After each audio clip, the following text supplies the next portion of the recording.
So, welcome to LiberalViewer Sunday Live Clip Roundup. This is my Sunday show where I take clips mostly off the Sunday morning political shows that we have here in the United States, like Meet the Press, Face the Nation, Fox News Sunday, This Week with George Stephanopoulos. And I take some of my favorite clips from those and share them and give my commentary. And then also clips from some quasi-news shows. Tonight I'll be doing a clip from Glenn Greenwald from Real Time with Bill Maher on HBO from last Friday. And so I will show you the clips. I actually have 8 clips lined up for tonight's show. I think I have some good ones, so stay tuned for that. I'll give my commentary after each of the clips. And then I will... At the end of showing all the clips, I will look in the comment section. Hopefully I'll have some live viewers here. I'm going to check and make sure everyone see and hear me here. Let me see if I have any people willing to post comments that they can see and hear me before I start playing the clips here. Because I do see that I have attracted at least a few viewers here for... the show we have on Mother's Day, LiberalViewer Sunday Live Clip Roundup every Sunday at 6:30 p.m. Pacific. Let me see if I have any. Yes, I've got at least one person who can see and hear me and willing to post a comment. So I'm going to start playing the clips. The first clip I wanted to play this week is from Fox News Sunday. A special election was just held in South Carolina for U.S. Congress between former Governor and former Senator Mark Sanford, who had to resign in disgrace because of an extramarital affair. And was he a senator? I know he's governor.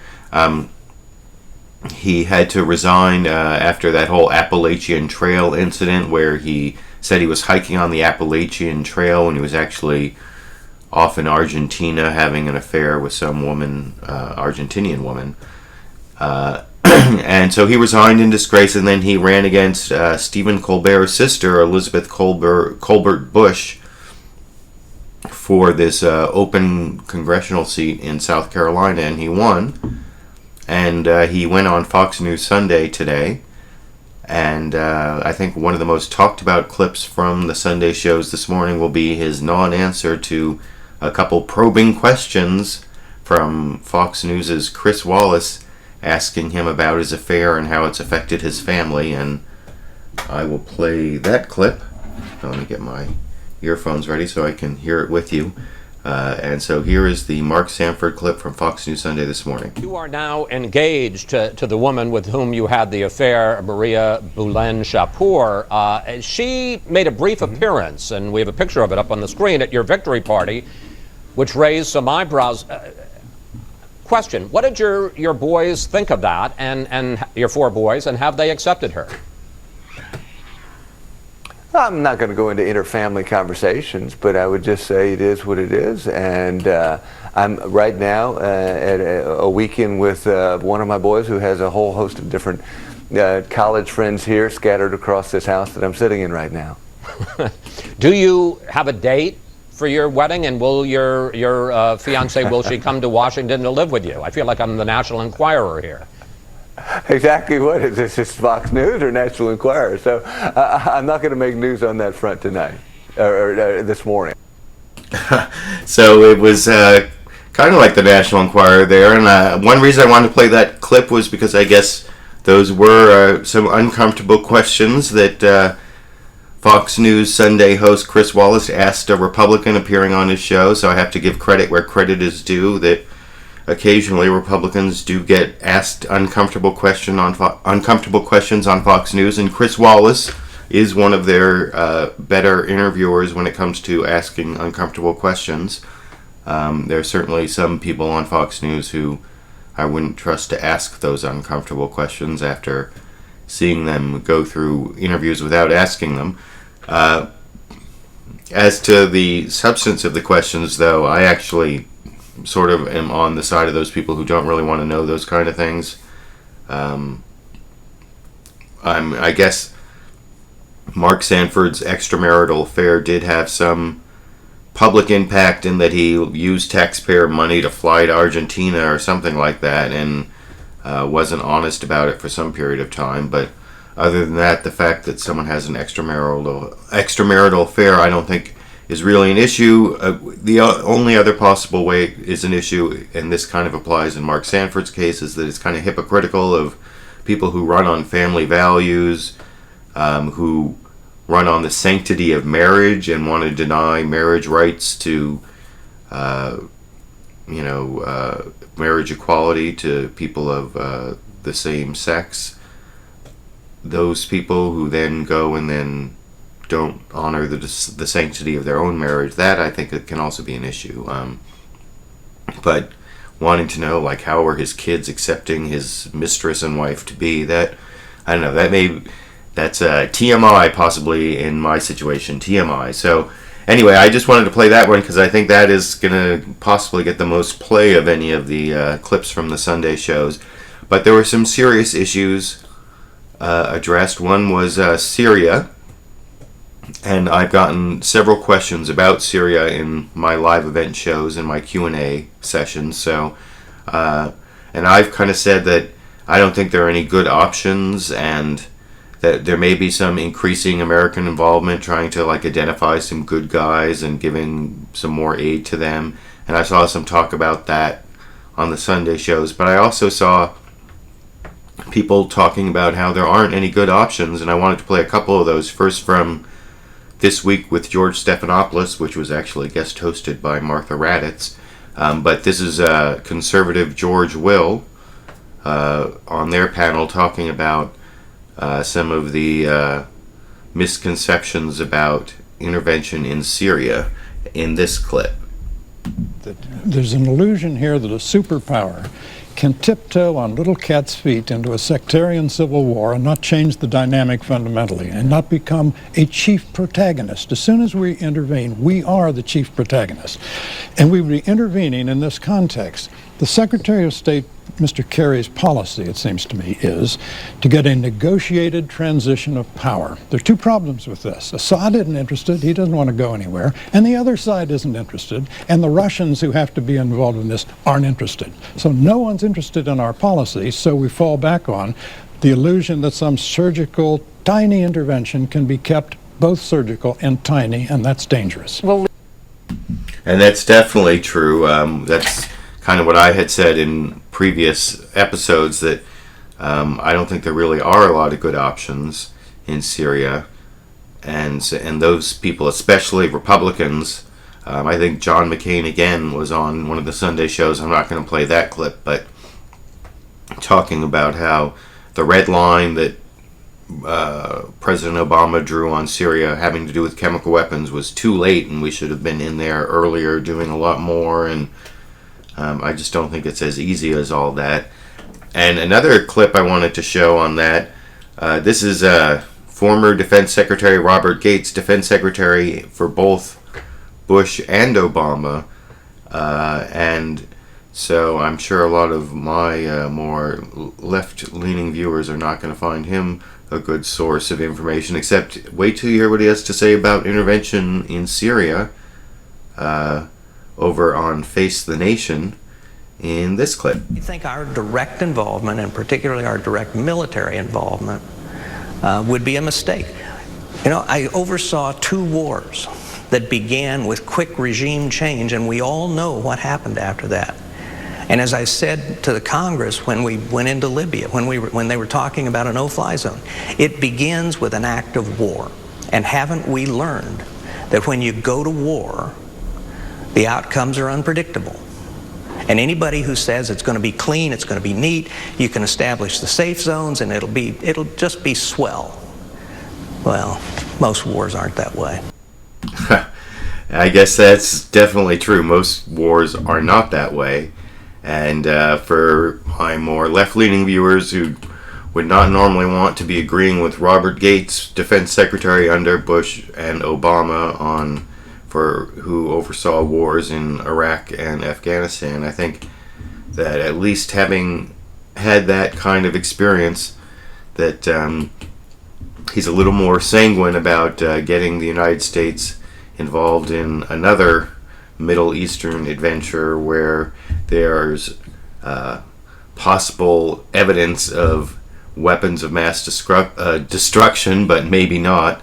I saw the UN came out with some bizarre report that it was actually the rebels who used the weapons of the chemical weapons, but I just wanted to play those clips about Syria because I think it's important as the issue keeps coming up, and what's happened. Why isn't the United States doing anything to intervene in Syria has become a media issue, as especially after the whole Red Line incident with the chemical weapons. And I think it's important to remember that inaction may look bad unless you compare it with action. And Robert Gates did talk about giving aid to certain segments of the Syrian rebellion there, and then also using Turkey and other allies in the region to possibly take some actions, but direct military, that was what he said right before the clip I played about, but direct military action is not a good idea. And I do agree with that. So beyond the Syria question, on the Sunday shows this week, there was a lot of talk about the Benghazi attack back on September 11th of 2011, which has mostly been a right-wing Fox News Sunday kind of scandal, where the and I'm sorry about the clicking. I actually am setting up the next clips here. So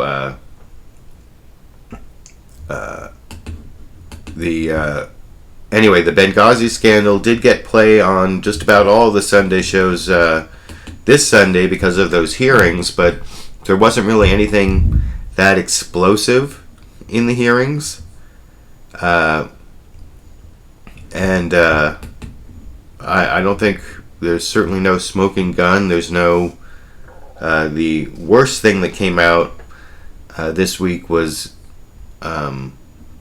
this thing about how the talking points that Susan Rice used when she went on these Sunday shows had gone through like a dozen different changes, and that's sort of like the worst dishonesty, I guess, back at the time, or back around the election. Obama's press secretary, Jay Carney, said that there had only been one change. It had been a minor change, but there were like a dozen changes, and they took out the Al-Qaeda connection and the warnings from the CIA to the State Department. And some people are saying that that's evidence of that it's political, and that the Obama administration was covering something up about it being terrorism, so as not to like mess up their chances in the elections. And that actually doesn't make much sense to me, because I don't think even if they had said it was a terrorist attack, it would have affected the election that much. And I did see from David Brooks, the conservative columnist at the New York Times, was on Meet the Press, and he had actually an explanation that seemed a little more plausible to me, that I will play for you in this clip. There's an underlying narrative here which I actually think is wrong. The underlying narrative is that the CIA is this bunch of technically pure, non-political people, and then they produce a product which is then doctored by a bunch of political people, either at state or at the White House. My reading of the evidence is that a very terrible event happened at a CIA, basically a CIA facility. They went into intense blame-shifting mood, trying to shift responsibility onto the State Department, onto anywhere else. And the State Department pushed back. They said, no, it's not our fault, it was your facility. And so they pushed back and they said, why are we suddenly releasing information that we haven't been releasing so far? So the CIA was super aggressive. There was some pushback. Out of that bureaucratic struggle, all the talking points were reduced to mush, and then politics was inserted into it. So I don't think we should necessarily say this is politics intruding on a CIA pure operation. I think that is actually a more reasonable explanation of the dozen changes that where it came out that was made in the talking points. I think it was broken by ABC News this last week, that the talking points that Susan Rice used to go on the 5 Sunday shows a week or so after the Benghazi attack had gone through a whole bunch of changes based mainly on this woman in the State Department who wanted these changes. And I think the explanation David Brooks there gave about it being a fight between the State Department and the CIA about blame shifting between them is actually a lot more plausible than this big Republican Fox News conspiracy about there being, Obama didn't want there to be a terrorist attack during his election campaign, where he was saying there was no more terrorism, which I don't really think that matches the facts. There was also this other breaking scandal, and there may or may not be more to this one, about the IRS investigating a bunch of groups out of the Cincinnati office who are applying for tax-exempt status that had I think it was up to 75 keywords in the title of their group, and Tea Party and Patriot was in there, although I think Bill of Rights and some other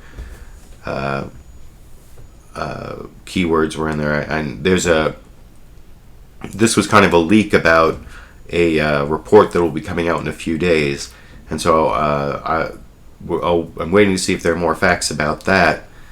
Although I noticed my YouTube friend Lee Doran did a thing about it on his How the World Works channel, kind of jumping to conclusions about it already. But there could be something there, but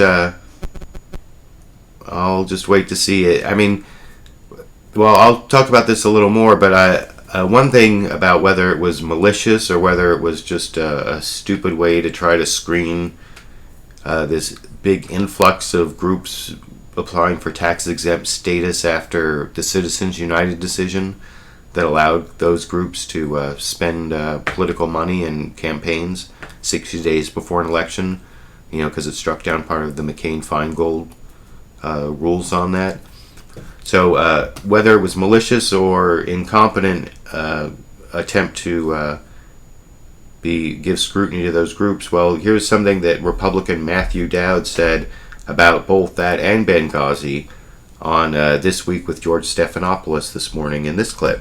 Everything about this is so typical Washington and so typical partisan on each side of this. There's a great quote by Napoleon who says, "Never ascribe to malice that which can be easily attributed to incompetence."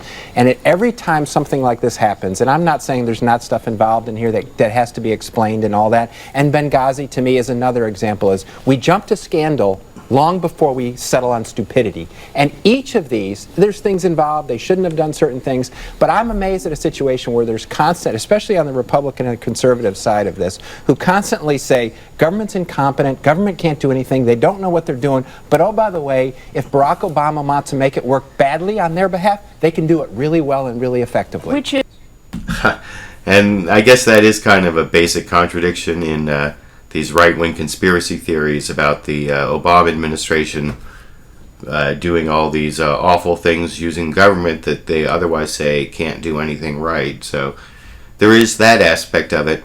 But on the IRS scandal specifically, I'm waiting to see what the facts are, because obviously I don't care whether it's right-wing or left-wing. The government power shouldn't be used to harass people for their political beliefs. That is a huge First Amendment violation that I think should be investigated, and if there are facts to back that up, there should definitely be consequences. So I don't want to minimize that part of the scandal. It's just from the details I've seen so far, it looks like it was more a way to screen out all these new groups who had applied for tax-exempt status after Citizens United.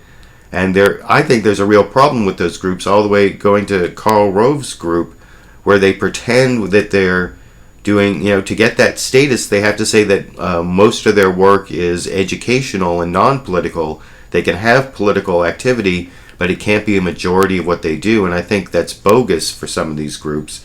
And I saw, at least partially, Juan Williams on Fox News Sunday address that problem, as you can see in this clip. This is not scandal mongering. This is a real problem. You cannot politicize and politically intimidate your opponents by using the IRS. I mean, for those of us who've been around, this is Nixon, this is going back to Johnson. There have been allegations throughout American history, but you know, this is the most pernicious kind of tool that could be used against a political opponent, and it should not be.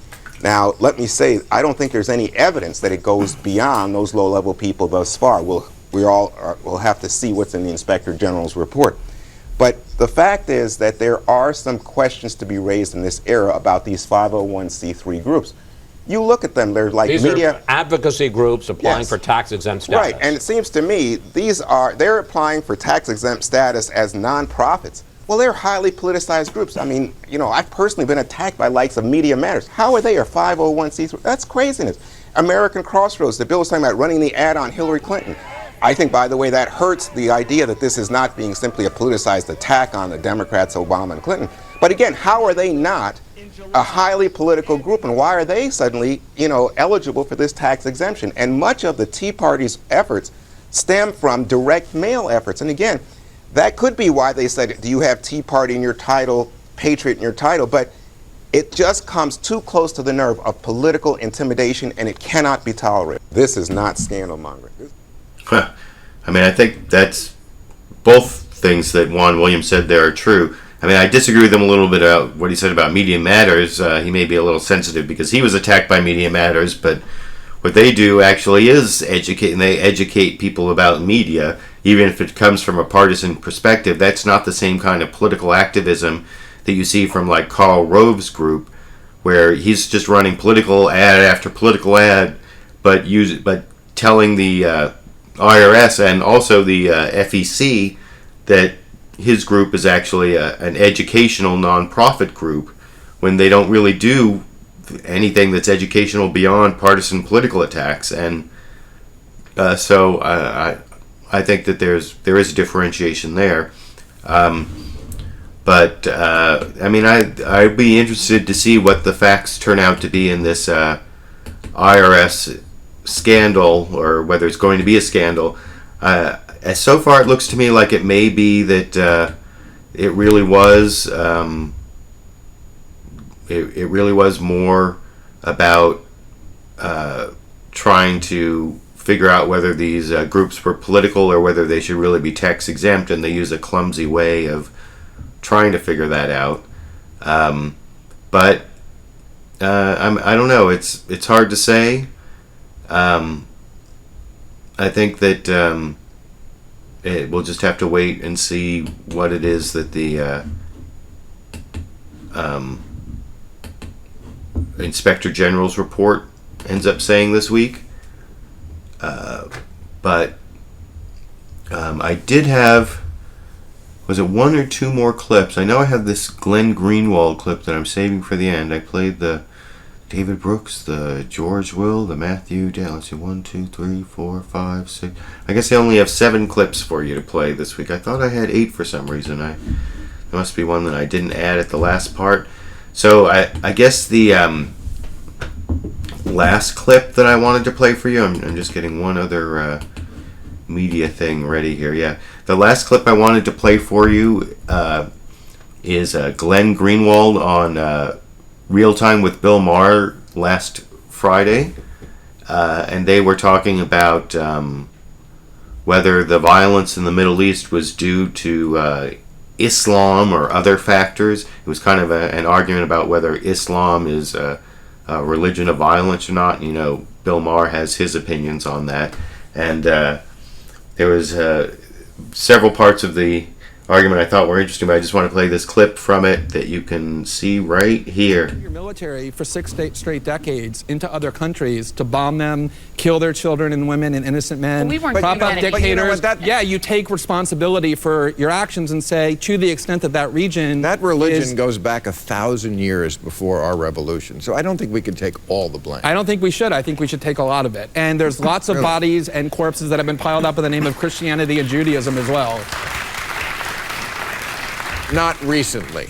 Have you heard of the occupation of the West Bank and Gaza for the last 50 years, motivated in part by extremist views of Judaism or the wars in Europe or the fact that there were generals in the United States saying we have to go and invade and destroy Iraq, a country of 26 million people, because our God is bigger. Lots of religions, not just Islam, produce violence. Well, if I could just make one quick point about Egypt. That silly liberal view that all religions are alike because it makes you feel good. No, it makes you feel good to say our side is better. Those people over there are primitive and violent. No, it makes you feel good to put a crown on your head and say, I'm a good person. How do I prove that? You get to ignore the responsibility that your own government has for the violence and instability in the world by saying, look, it's that primitive religion over there that's to blame. All right. And your military for 6 days. I think that was kind of funny. One reason is because Bill Maher there talked about the silly liberal view that all religions are the same, and I did make a LiberalViewer video a while back about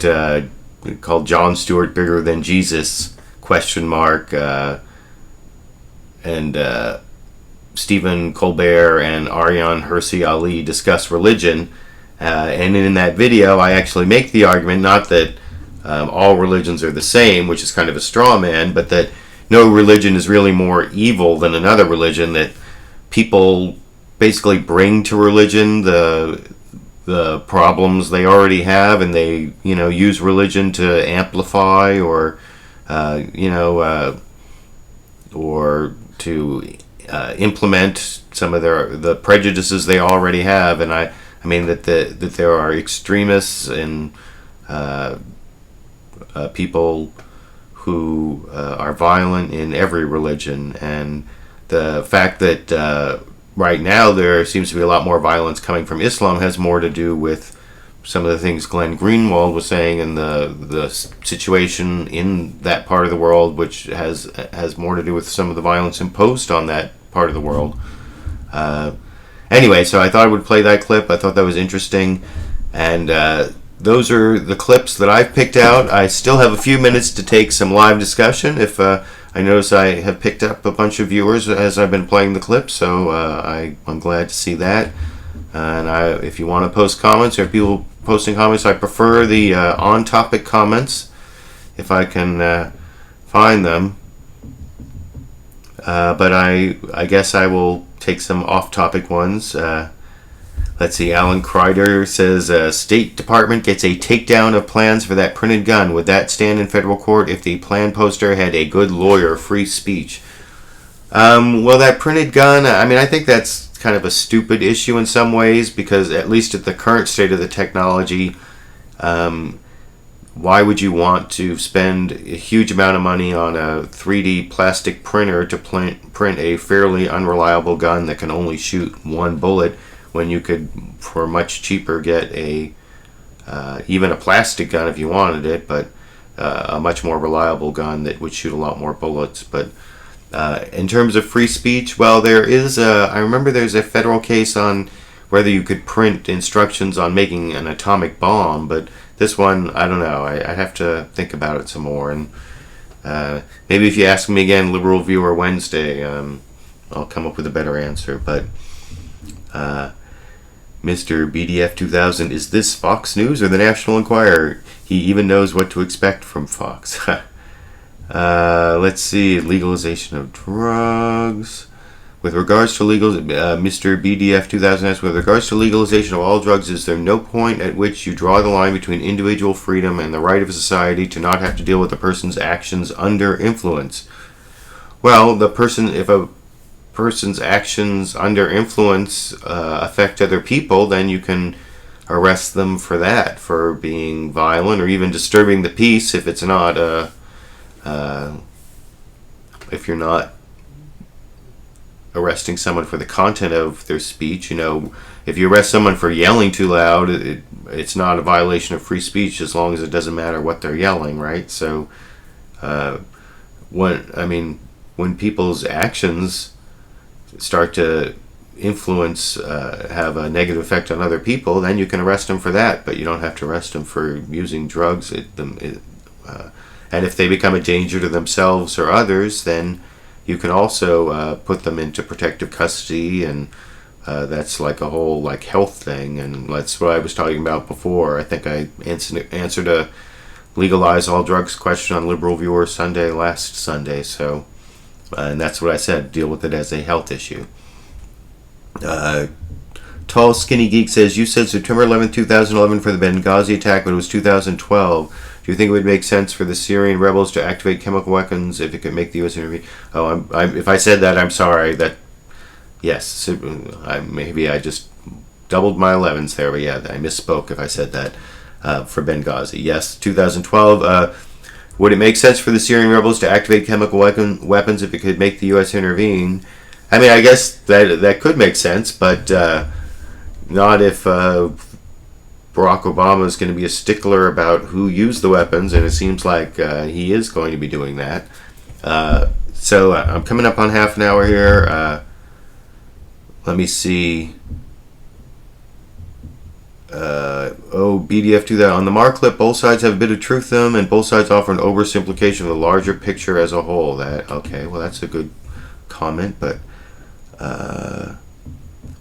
how do you feel about a 1% Wall Street sales tax? In most states, whenever we purchase anything, there's a sales tax that's much higher. Well, I don't know. I guess I'd have to see studies of how that would affect the ability of people to make investments that grow the economy. Economic growth might be affected, but I am never going to be reflexively against something that makes rich people on Wall Street pay more taxes, unless it hurts the overall economy. Bruce Burke asks, you think Benghazi is a political witch hunt? The right trying to demonize the administration purposely and harm Hillary for 2016? Well, yes, there's definitely a political witch hunt, and there's definitely politicization of the issue on the right, trying to demonize the administration and Hillary Clinton. No doubt about that. Now, that could be true, and there could be problems in what the Obama administration did, too. There may have been politicization on the side of the left, or on the side of the Obama administration. So far, there's no definitive evidence of that, but it's still possible. You saw from the clips, and there were some clips I didn't show that, I don't think there could have been a military response that could have saved anyone, so that part of the scandal, I think, is out. The changing of the talking points, so far, I'm not convinced that there was any scandal there. And the denial of additional security, there might be something there, but I don't think it rose to the level of Hillary Clinton as far as I've seen, and Congress had some role in cutting funding for embassy security, and as I said in a previous episode, I think what they were doing in that Benghazi mission, and there was some weird CIA thing going on there, it was kind of dangerous. They weren't at the embassy, they were it wasn't like the embassy, it wasn't even the consulate, it was like a mission out of the consulate or something like that, and what they were doing was pretty dangerous, and that it just might have been inherently dangerous, and that's why people died. But I guess time will tell. But so far I have not seen the smoking gun, and I got to cut Liberal Viewer Sunday Live clip roundup kind of short because it is Mother's Day and I have some family duties to deal with here. I hope you will join me for Liberal Viewer Wednesday at 4:30 p.m. Pacific, and I also have my video I've been working on for the last couple days, Can Minorities Be Racist?, using clips of Amanda Berry rescuer Charles Ramsey and a Daily Show clip and Michael Eric Dyson, all mixed together to talk about the question of whether minorities can be racist. That should be up, I think, within about 12 hours. That new video will be up on my channel. So thank you all for joining me. I'm glad I got some good attendance here, or if you're watching as a recorded video, I appreciate that, and have a good rest of the end of your weekend here, and see you on my channel soon, I hope.